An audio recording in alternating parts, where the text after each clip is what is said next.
partner of the Florida Gators. We'll have JC. We'll have Will Miles from Read and Reaction. If you haven't bought his magazine, he can tell you where to buy it, how to buy it. Does a good job covering the Gators. We'll get his thoughts on the upcoming season. If you missed it last night, your world champs are the OKC Thunder. Your national champions in baseball, probably the most dominant program, probably in my lifetime, would be the LSU Tigers. So congratulations to them. My Chanticleers just couldn't get it done, couldn't get a hit when they needed to. JC, you're on the Titan More Highline courtesy of Comfort Temp. What's going on? Well, yeah, I mean, to follow up on your LSU, I think that's 8 for them now. We've had 6 consecutive. Is this correct when I say 6 straight SEC champions now in the College World Series? Is that right or wrong?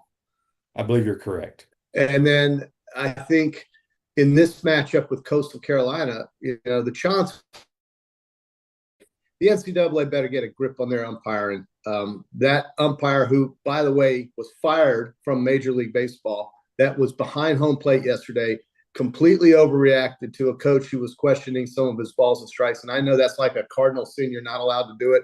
But this is the national championship. This is the biggest stage in college baseball. And he kind of embarrassed himself and really hurt Coastal Carolina by tossing that coach for just coming out for a few words. So that was ridiculous. I don't think it really helped anybody's cause in the game, but it certainly probably didn't hurt LSU. And let's face it, I think they have the best 1-2 pitching combination in America. I think it was on full display this weekend with Cade Anderson and Anthony Ianson. And Cade Anderson was beyond everything I expected. He just was unhittable. I thought Coastal's pitching was outstanding. It was outstanding. It was great. It was great. So that first game, 1-0 could have gone. But the first game, I didn't get to see any of the second game, Jay. The first game, Coastal had a first and second, nobody out. Yeah. Tried to lay down a bunt, bunted it down the third baseline. Pitcher comes over, throws it, force out. And then they get, I think the dude tries to maybe a pop out, and the dude gets where you never make the third out at third base. No, it was bad execution. It was just anyway. Congratulations to LSU. We all hate LSU. Yeah, damn, they're good in baseball. They really are exceptional. So, listen, this guy Anderson was better than I thought, and at least in that game. And I know he did it all year long, so I really shouldn't be surprised. It shouldn't be a surprise. But LSU's your winner, and we don't have to listen to these people crap on the SEC anymore. I mean, listen, it's hilarious when you hear folks out of the Big 12 or the ACC. They get on here when something happens to an SEC team and they make it some sort of big national holiday when they lose. And then of course, what happens is that the depth of this conference is shown once again as the best in America. I don't really understand why people have such a problem with it. It's just the way it is. Just deal with that. An American destroyer is better than a Brazilian destroyer. It's just, that's the way it works, in the world. And, the world was quite a weekend, wasn't it? So we had a lot going on. And yeah, no doubt about it. There's a lot still going on. So a lot of things happening. As far as the basketball, I was somewhat underwhelmed by the whole series. It seemed like it took a month and a half to. Burton went out with the Achilles injury. You could tell that game was over. Oklahoma City, congrats. This is their second championship. Is that right? But, I'm underwhelmed. No. What did you just say? Is this their only championship? Or yeah. Why did I read on Score Mobile, and that's why I'm asking you. No, that's their first title ever. Then what is this about Indiana or Oklahoma City wins the second title in franchise history, beating Indiana 103-91? That has to be wrong, doesn't it? That's wrong. Let them know. Screenshot it and put it all over Twitter that they made a mistake. Yeah. Speaking of that, that was the Associated Press that said that. Second title in franchise history. That is the Associated Press. So I'm about 99.9% sure that is dead ass wrong. I can't remember them ever winning anything. Yeah. So we have a lot of people here chiming in saying it's their first. Right. So that's wrong. So yeah. So just so you know, I'm not. It's another thing when these journalists and people on TV use the word "I" incorrectly. It drives me insane. I don't know. I heard somebody this morning on the news use "I" wrong, and it drove me crazy. This is from Titan Mark He says some useless information for y'all. Last night's game, the NBA spanned all 4 seasons. I guess he's talking about the NBA season is played during every freaking major So sport there long. is, which is It's true. so So awful. long, And I've never, so I long. think viewership is at an all-time low. So, these talk shows Oh, on I didn't mean to interrupt you, but a lot of people are talking about now how OKC used to be the Supersonics, so maybe that's what that's it. That's it. that ain't. But that's not okay. I get it. That's not the same franchise. Just like the Cleveland Browns have never won the Super Bowl, called the Baltimore Ravens, because Yeah, that's who the Baltimore Ravens are. They're the Cleveland Browns. Okay, that's Art Modell's team. I know that for a fact, at least. So, okay, thank you for the clarification, but I think that's kind of picky. yeah, Um, it's dumb. this is the first one in Oklahoma. Daniel says here on the Titan MR text line, I won money on Bradley and Henley yesterday. How'd y'all do with the Peachland Dental picks? Yeah. How about you, QB? Let me get out the sheets here. I got it, smart ass. I got it right here. There's I had Keegan Bradley, folks, on my squad. There, look at that chicken scratch. Keegan K. Bradley under QB. Tommy Fleetwood, though. Man. I'm glad Keegan won, though. I love Keegan Bradley. I think he's going to be a tremendous Ryder Cup captain. But, Tommy Fleetwood is one of the most liked guys on tour, and he's one of the best players in the world, just never won here on the PGA Tour, and he had it won. He had it won. Right here. When he made that 5-footer comeback putt on 17, I thought, okay, he's going to win this.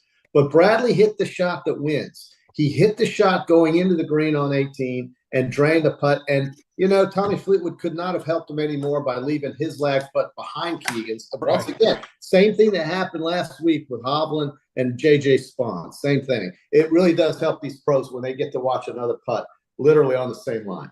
It's amazing. Tighten them our text line. Daryl raising hell here. He says, "Good morning, guys." Karma is, what, but that's what the coach of Coastal gets for calling out Sully the way he did. Well, I don't know. I thought it was kind of BS that he got thrown out of the game. It was. I think the umpire was oversensitive to it, and this is an umpire that was fired from Major League Baseball. He's got rabbit ears, and I don't need that kind of show. We don't want to know about umpires or talk about umpires. The best, they're not even out there. And that was not something we needed to see. I know this coach has a way of getting a little explosive with, it's chop that clears, not chant that clears. He got a little over the top about that, but maybe he just felt like making it very clear one time. Either way, nobody cares. And the thing is that he probably said something that really triggered the ump, but the ump has to be more restrained, and the ump has to be in charge. And even though he thinks throwing this guy gives him the power to show he's in charge, it affected the game, and now we're talking about it, and I don't want to talk about umpires. But you can't avoid it when you're playing in a national championship setting, and that's what happened. Electronics World Integration and Design Specialist for smart home automation and entertainment. Affordable local installation service and support. Check them out, electronicsworld.net. On the Titan MR text line from Joe. Joe wants to know, do y'all think Keegan Bradley will play? That was the question I was going to ask. That was the question. There's only been one to ever do that, and I believe it's Arnold Palmer, like in the 60s. I was listening. I think it may have been during the U.S. Open with Kisner, which I think they're great commentators. Mm-hmm. Or, would they be called? I guess they would be color analysts since they're the former player. Right. They were saying there's just so much that goes into the whole captain part of it, like mentally, trying to figure out who plays who, what. That they didn't think he would put himself in the lineup, but I listen, if he's in the top whatever it is that qualifies points wise, that's one thing to consider. But I think as a captain, you need to kind of be watching what everybody's doing to really know who's playing well and what combinations are working. And if you're playing competitively, I don't know how you do that necessarily. Now, you have an assistant captain, sure, and there's another guy who you're going to trust in terms of his judgment that's with you doing it. But Keegan Bradley is a winner, and to me, I think he's got 7 tour wins and he's got 1 major. but I think he's the kind of guy that works really well in a Ryder Cup type format because he is a clutch. He's kind of like Ian Poulter on the European side. He reminds me of that guy. Didn't win a lot, even though he won some, but at Ryder Cup time, he was really good. Colin Montgomery was the same kind of player. Never won the big one. Face that guy. He's just that kind of competitor in match play. I think Keegan Bradley would be great in match play, but I also think it would affect his ability to know what. Well, I think it would. I don't know this. I'm just saying it might be hard when you're playing to watch what everyone else is doing and understanding who's playing well, what combinations are working, and how am I going to win the damn Ryder Cup? Because Europeans have seemingly been better at this in the last 20 years. Yeah. Bobby on the Titanamar text line sent me this screenshot, JC. It looks like he took it off Twitter or Instagram or somewhere. But it says here, the most dangerous college towns in 2025. Most dangerous. Most dangerous college towns in 2025. And down here it says at the bottom, it's based on the number of crimes per 10,000 people. What would you think the number one most dangerous college town is, according to this thing? Well, I'm college football home. I'm going to go with this is Twitter. Yeah, I'm going to go with size of the metro. I'll say Baton Rouge.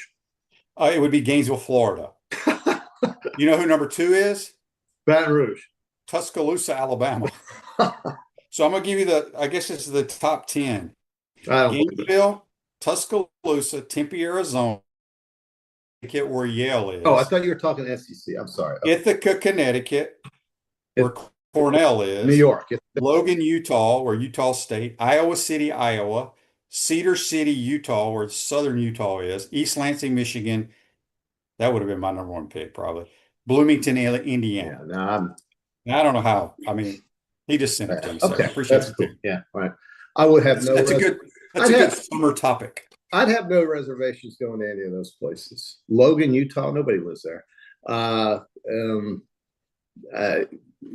Bloomington, Indiana. Anyway, so I don't know what I was talking about there. You got me. I got you distracted with the crime rate. Listen, Gainesville, Florida. Yeah. There are areas of town, but hey, I think every town has it. So I'm not worried about it. You need some body armor water? I got the Premier Protein working today. Okay. 30 grams. Got a big match this morning. Going to battle out there in the heat. Sweat pretty good. Jump in the pool, maybe the ocean. I'm going to a concert tomorrow night. I haven't been to a concert in 30 years. Wait, what concert is it? This is why I'm at the beach. What do you want to see, the Beach Boys or something? By the way, Brian. This concert is an old 70s rock band. I got talked into going. Well, tell us who it is. Heart. Are y'all going to slow dance? Hey, what you need to do is go to the skating rink and skate backwards and hold hands. Right? Isn't that what y'all did back in those days? Yeah, that's it. I couldn't tell you one song Hart sings, but I remember I heard about it. Have you not heard of Barracuda? Yeah. Oh yeah, okay. All right. I don't know names of songs. That's the thing. What are you going to wear to the concert, JC? That's a problem too. I don't have concert clothing. Well, I think over there at the amphitheater, you just wear flip-flop shorts and t-shirt. All right, we can't hear that, so thanks for that, though. JC, let's get to this day in sports brought to you by like $80 a ticket for this thing. I'm sitting like on the front row. How much? Something like $80. Amphitheater. Yeah, they sometimes have good people there. This day in sports brought to you by Campus USA Credit Union. Puts a star power to work in your financial life. At Campus USA Credit Union, we're proud member Stephen Orr Spurrier Banks. Speaking of the LSU Tigers, in 2016, the NBA draft, LSU point guard Ben Simmons is the first pick of the 76ers. God, what a waste of money that guy is. I don't even think he's still playing. He supposedly is, but he isn't really. He's probably hurt. And he collects money. by being injured. It's an incredible art form. Some people are really good at doing that. So you also had, just since I missed, I really had nobody in contention at Travelers. I had Brian Harmon, who kind of hung around to the last day, Robert McIntyre. You had basically one guy, and he won it. So Keegan Bradley. Aaron Rao, I think, was a top 15 guy. Okay. So the British Open is our next event. That's our last major. And then truly golf for me is over. I don't get into the tour championship thing. I think that's just well, they did change the rule on that, which would be good. Okay. Well, where it used to be, instead of starting where, which was just stupid. So dumb. It just took away all the intrigue. But I'm glad they did that. But again, it's just a big money grab. I'd be more excited if everybody had to put $10 million in to play for $100 million. Yeah. How about that? But that's not how it works. But it should be in one event maybe. But this is the dead year now. We're now in the dark zone because after the College World Series for me, it kind of shuts down. There's not much. I actually watch movies. I go to concerts. I sit at the beach. Jesse, are you going to buy a T-shirt at the concert tonight? Oh my God! If I do, I'll wear it on Wednesday for you to see. It'll show Ann and Nancy Wilson rocking with their guitars. I think the great thing about July is that it gives you time to decompress and get ready for the football season upcoming and all of the other great sports that happen after that. But it really is the slowest time of year, and this gives you a chance to read those magazines where everybody predicts who's going to do what. Well, that's what we're going to talk to Will Miles here because he puts out a magazine strictly on the Gator football team called Read and Reaction. Well, that's good. That's good. Yeah. I mean, I haven't read it yet. I'm going to read it when I'm at the beach in a couple of weeks. You know what, Will and guys like Buddy Martin and people who sell the Gators, I mean, more than anything that they can advertise, is that they need this football team to get off the mat and be somebody again. And if that happens, Will and Buddy and everybody else will sell more stuff and be happy. So I think that's what we're hoping for. I'm really rooting for those guys because I appreciate their entrepreneurship. But that's what has to happen, and it's all up to Billy Napier. And listen, for as far as the offseason goes, Florida seems to win the offseason, QB, with all the recruiting success and this and that. Look, we're not the only team having success with recruiting. Oh, I know. We only talk about our success on this show. We don't care about anybody else. Right. Mike on YouTube brought to you by Quality Plum says Hart has good music, but unfortunately they said they are ashamed to live in America. Well, if that's the case, then she is selling one of these singer. I think the singer woman is selling her place for 1.5 over here on 30 acres. That's not actually is quite a deal. So if they're listen, I'll tell you this right damn now. They say one thing that makes me feel sad about being there. I got no problem getting my ass up and leaving, and that will happen. So hopefully they'll just sing songs and get political with it. You out. Out of there, and I'll make sure everybody sees me leaving too. Don't worry about that. I have no doubt about that. Yeah. You're very loud. Barone71 on YouTube brought to you by Quality Plum says a year ago, Will Miles predicted that Cam Ward was no better than Tyler Van Dyke because somehow they graded out similar on the stat machine he created. Look, like I said, I don't get into that. My eyes just tell me if somebody can play or not. I don't worry about it. Yeah, that's right. That's right. I thought we saw a pretty good quarterback here the first game last season. Yeah. Matt on Facebook Live brought to you by Metal Law. He wants to know if he needs a minivan update. Yeah, well, I'd love to have the minivan for tomorrow night's concert, man. We'd pop the hatch and we'd tailgate out there at the amphitheater parking lot. It'd be so cool. But the minivan's coming one day. It's coming. I'm still with the truck. Still got the Dodge Ram. But that minivan's coming, Jack. I'm going to tell you. Tony says on YouTube, brought by Quality Plumbing, if they get political there, JC's going to head to the VFW parking lot and wait for the concert to end. No, I'll get my ass home very quickly. It's only about 3 or 4 miles up the road here, the amphitheater. So I'm not worried about it. Not worried about it at all. I swear to God. And I probably won't be. Listen, this is St. Johns County, okay? Yeah. Let's just think about that. Half the damn place will leave.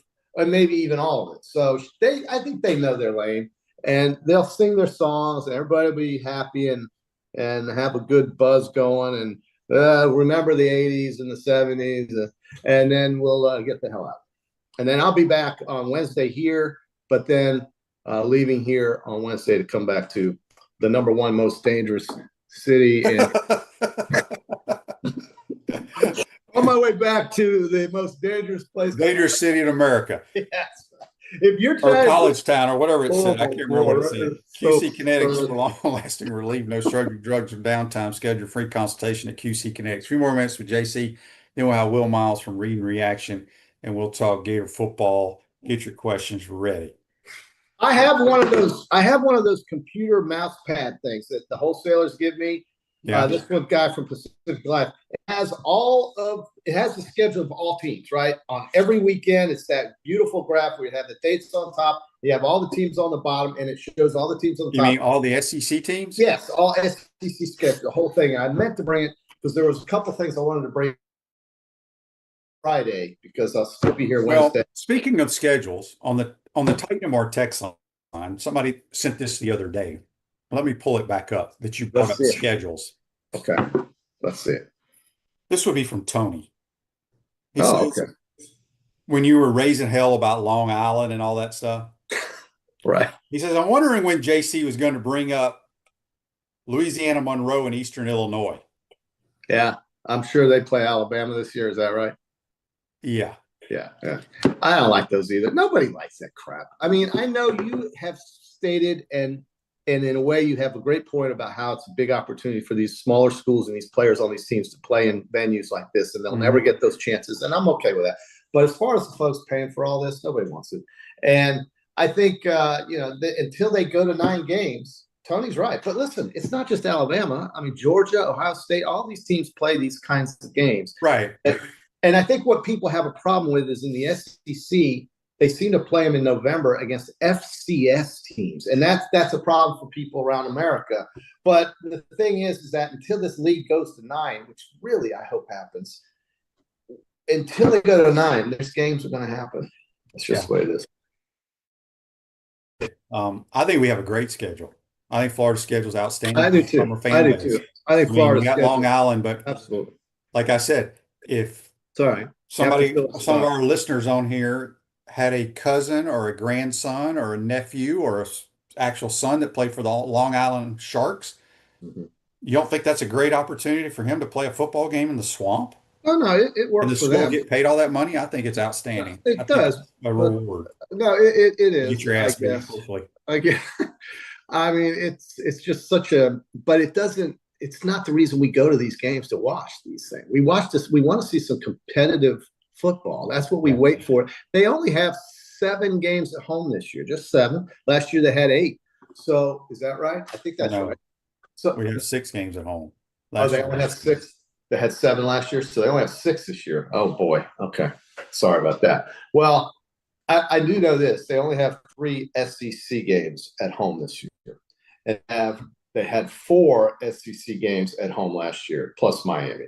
And so that was good. Every year Tennessee comes here, Florida State comes here. So that's cool. But then what else is there? So you have Texas coming this year. That's Texas, FSU, and so you've got 3 opportunities to see something that's really cool, and then you've got 3 that the other ones are Mississippi State, South Florida, and Long Island. That's right.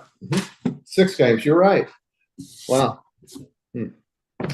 Okay. Well, bring me 9 games, please. I want to see Auburn. I want to see more of those kinds of games. We haven't played Auburn forever. I'm glad Texas is coming here. That's cool. And that's a school that 5 years ago we never thought would even be ever come to Gainesville. Now here they are. You get Kentucky every year, one or the other. Who are the permanent opponents for Florida? It's LSU, right? LSU and LSU and Tennessee, I think. Tennessee. Okay. I think. I don't know. I don't even know or Georgia. I don't even know if they had the permanent. I think they got rid of that, Jason. They got rid of that? I think. I don't know. That's right. They got rid of that when the divisions went away. Okay. Yeah. Got it. All right, JC, we're going to take a break and then get to Miles and actually talk about something. What do you got? We did a lot of rambling. What are you going to talk about? We're going to talk about his magazine, and we're going to talk about the Mighty Gators. We're going to talk about who the backup quarterback's going to be. you don't have to ban me from talking about the mighty Gators. I'm fine with that, QB. You realize that, right? I mean, I'm not just, but okay. You going to talk about somebody asked me the other day, where was I? Why do you always call us the mighty Gators? Yeah, that's what I do. Well, because my coach used to call us the mighty Gators. Yeah. Work them silly, baby. Coach used to get up there. We weren't so mighty today. Mighty Gators didn't perform. Well, let's see. Let's hope for this guy's sake, for his business and buddies and everybody else's, these guys can win something. All right, man. Have a great tennis match and a great concert, JC. God. We want to know if you make it through the concert. We'll find out Wednesday. It's up to them, really. That's JC joining us on the Titan Number hotline, courtesy of Comfort Temp. Quick timeout. We'll come back. We'll be joined by Will Miles from Read and Reaction. Get your thoughts, questions, comments, all that ready. You're watching and listening to PodUp with Matthews in the Morning from the International Diamond Center Studios. We'll be right back. Our premium sponsors are Campus USA Credit Union, International Diamond Center, Meldon Law, QC Kinetics, UF Health Orthopedics and Sports Medicine Institute, JF Hayden Craft Liqueurs, Florida Cracker Kitchen, Los Linderos Tequila.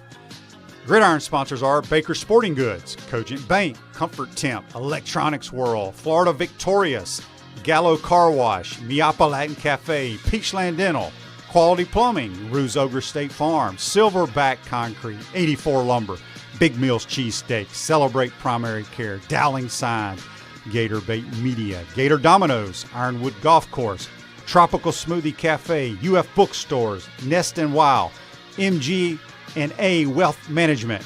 Watch and listen to us live on Facebook and YouTube. Listen to the podcast whenever on Apple or Google Podcasts, Spotify, or wherever you listen to your favorite podcast. Remember to like, follow, and subscribe so you don't miss an episode. To become a sponsor, call my man Freddie at 352-284-3733. Naysayers. Setbacks. Injuries. Life throws a lot of hurdles your way. The key is just keep jumping them.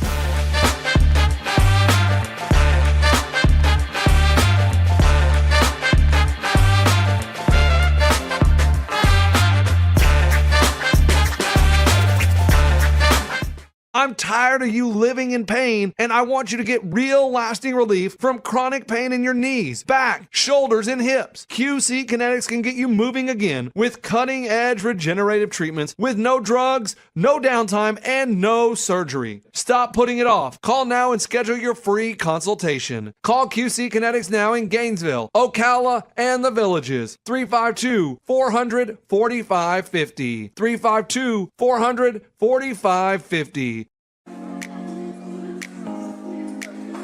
Coach, you know what always impressed me? How you beat Florida State to win the 1996 national championship. And I was really impressed with your 06, 08, and 09 Gator teams. And the way you coached Danny to the Heisman Trophy. A lot like what you did with Tim Tebow. You know, you won more SEC championships than you lost home games at the Swamp. And you had plenty of super games in front of our Gator Nation. Yeah, there really is something special about the Swamp. I guess that's why we say about the Swamp, only the Gators get out alive. To the Swamp and the Gators, with the best beverage served at Spur's Gridiron Grill, 100% agave Los Linderos Tequila, aged in bourbon barrels for a smoother taste. I think you mean head beer coach, 1966 lager, a crisp, light, bodied lager for easy drinking. Nope. Los Linderos Tequila, smooth enough to drink neat, bold enough to elevate a cocktail. 1966 lager, enjoyed on game days in the fall or whenever you need a winning cold brew. Los Linderos Tequila. 1966 lager. Los Linderos. 1966 lager. Y'all stop bickering. Okay, you're both wrong anyway. The best thing Spurrier's Gridiron Grill offers are Jerry's famous chocolate chip cookies.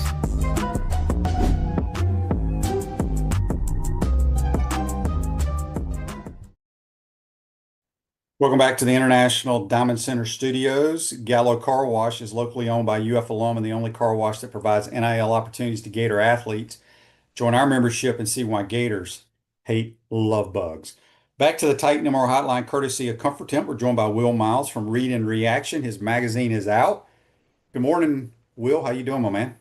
Doing great, doing great. Thanks for having me on. I appreciate it. Absolutely. Before we start talking about the magazine and get to these questions and stuff, let everybody know while we're talking here real quick, and we'll touch in on it at the end too, how they can buy your magazine right now.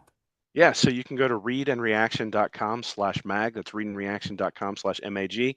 Or if you just go to amazon.com, you can type in 2025 Read and Reaction Magazine. It'll pop right up. Good deal.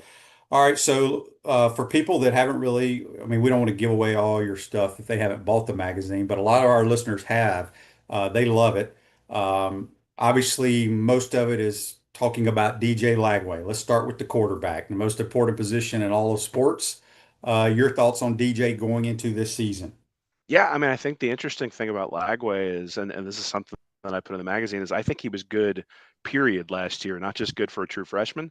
There's certainly things that he can improve on, and that's one of the exciting things, is that the stuff that he did last year that translate to points and translated to wins for Florida are things that should still be there this year. And then all the stuff he can add for hitting some of the underneath. What do you do when you've got different zone coverages, the places where he struggled? But the minute a defense gave him any sort of single high safety, any sort of man look, he was just deadly. And so you can't blitz a guy like that and be effective, which means, it takes away a lot of what a defense can do, allows Florida's offense to dictate to the defense how they're going to play. And that's something that we haven't had in Gainesville probably since Kyle Trask in 2020, but certainly, back in the Tebow days, especially because of the read option there, they could really dictate to the defense how the defense was going to have to play and get the defense on the heels. I expect to see that from Lagway in 2025. Speaking of the weapons around him, just looking at spring football practice in the spring game, I think this team under Billy Napier has the most skilled players that I've seen here at the wide receiver position and at the running back room. Would you agree with that? Yeah, I mean, I think from a skill perspective, that's absolutely true. I think when you look at the offense, though, you sort of start with the offensive line, right? And they've got a lot of guys back on the offensive line. Obviously, a unanimous All-American and Jake Slaughter at center, going to be able to keep Lagway upright and keep Lagway healthy, which means you get the opportunity for some of those true freshmen, especially when you think about Dallas Wilson and Vernell Brown, to work their way in, because it usually takes those guys who are true freshmen a little bit of time to get ready. Certainly with Trey Wilson and J. Michael Sturdivant, you've got pretty solid guys on the outside. I mean, Wilson's got quite a bit of wiggle, but he's not necessarily the guy that I look at and say he's going to take it to the house all the time. He's not a constant threat for that. But if he can sort of slide into the slot and really be the guy who's going to get you first downs, and then you can rely on the other guys for big plays, certainly that gives Florida a significant advantage. And I'll tell you, the one guy that I think people are probably overlooking a little bit is Hayden Hansen. From a straight line speed perspective, he's got a lot to offer when you've got wide receivers who are going up. You think about like air raid concepts and things like that, where a lot of people go deep.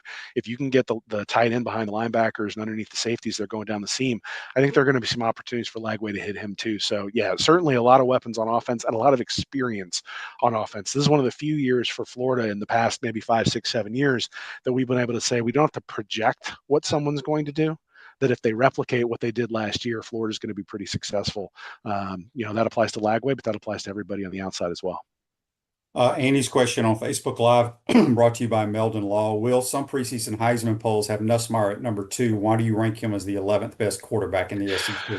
Because he's very serviceable, but he takes sacks. He is a little bit hesitant to take deep shots. We talked about this a little bit before I came on here, is that when it comes to third down, and we saw this in the Swamp last year, third down, he was deadly. He was able to convert.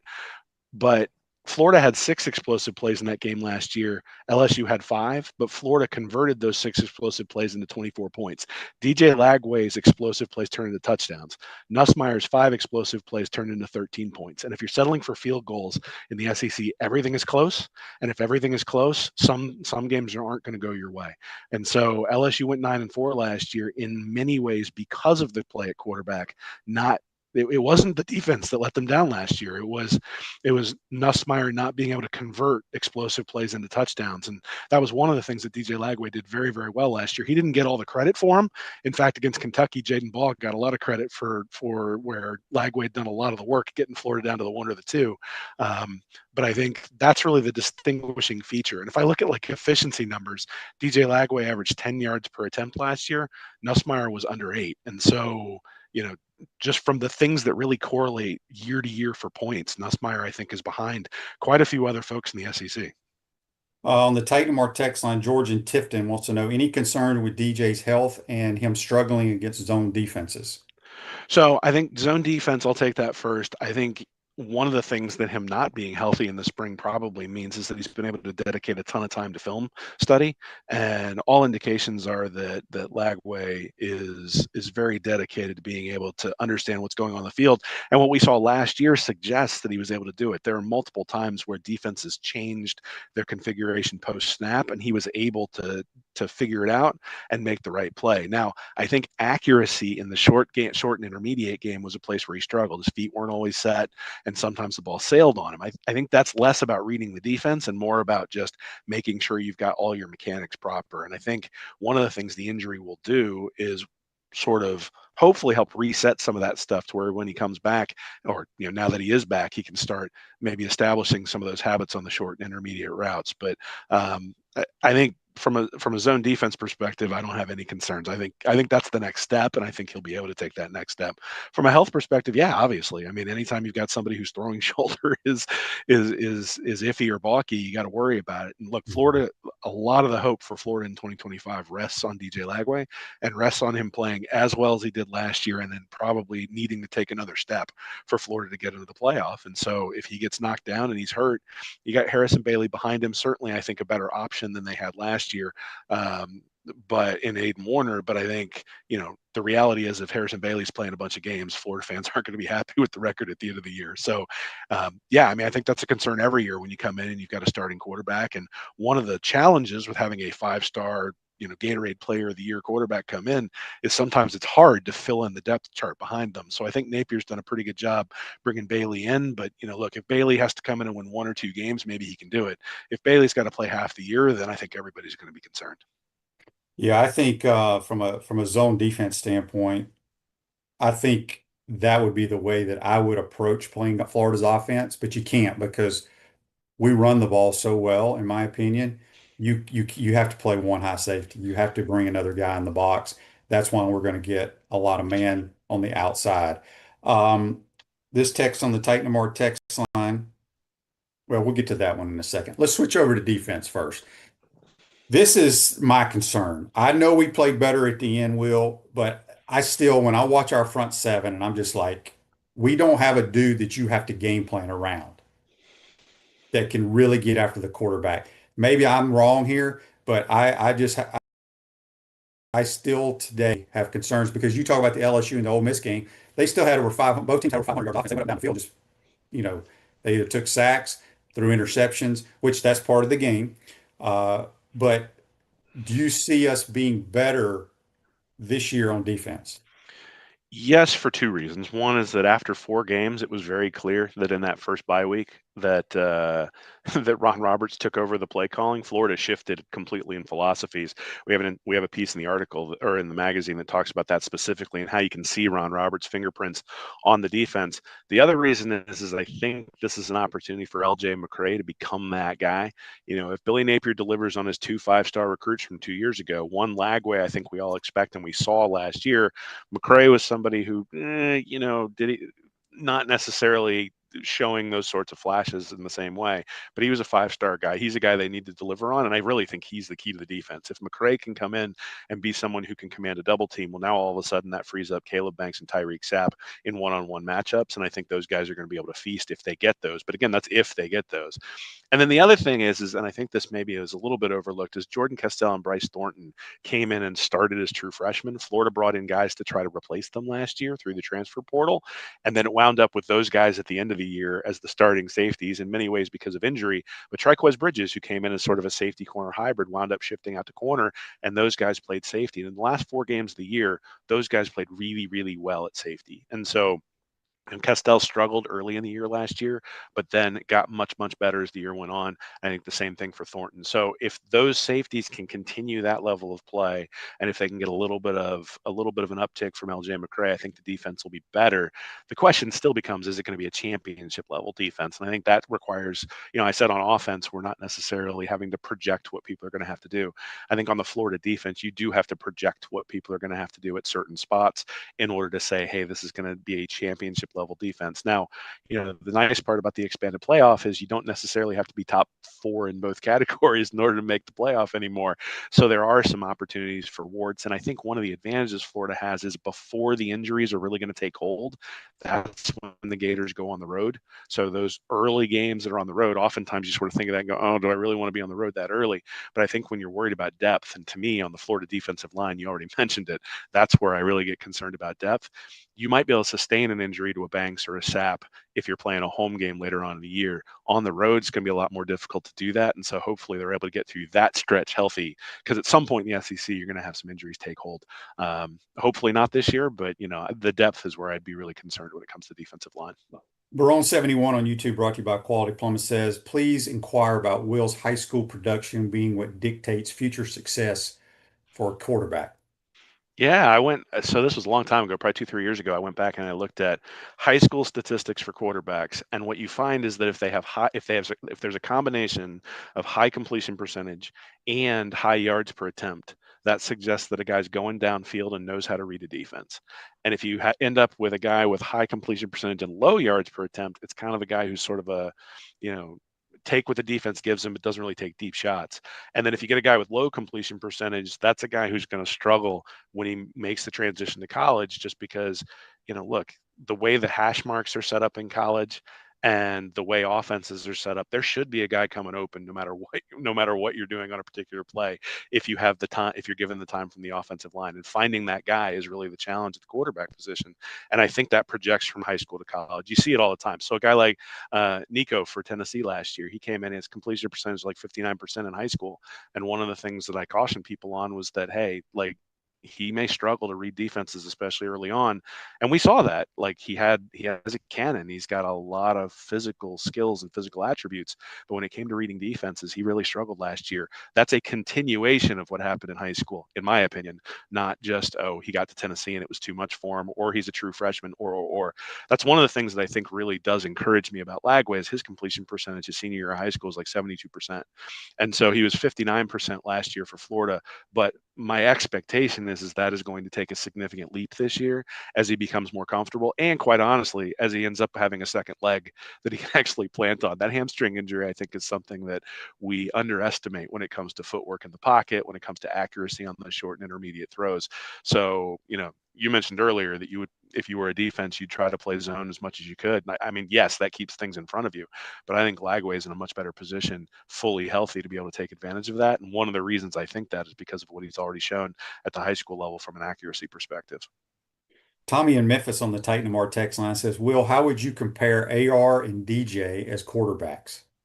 I mean, I think Anthony Richardson was always known was a very raw player, but incredibly athletic. I think Lagway is less explosive from an athletic perspective, but is a much more polished quarterback at this point. Probably has about as many throws as AR did after he left Florida to go to the NFL. Nobody ever doubted Richardson's explosiveness. It was, could he do everything else? And the interesting thing is that Lagway now is coming back. I mean, I would say that Lagway was better last year than Richardson was in his 1 year at Florida. And now it's a question of consistency. And I think given the track record, because again, if you can go back to high school stats for Richardson as well, accuracy was an issue when he was in high school. And so that transferred to college, and the question was, were you going to be able to build into that? I actually think Richardson made the right move going to the NFL. I mean, it's hard to tell somebody when they're going to be a top 10 pick in the draft that they shouldn't do it. He made the right move, but I think that has led to some of the struggles that he's had in Indianapolis. So yeah, I mean, I think one of the things that I expect to see Florida do more this year is have Lagway run as he's healthy, but that is one of the risks, right? That if you run Lagway and he gets hit, you're risking injury when you put him out there. I think his value through the air is so significant that you just run him less. Even if he was as explosive an athlete, you run him less because you don't want to risk losing that part of your offense, throwing it through the air.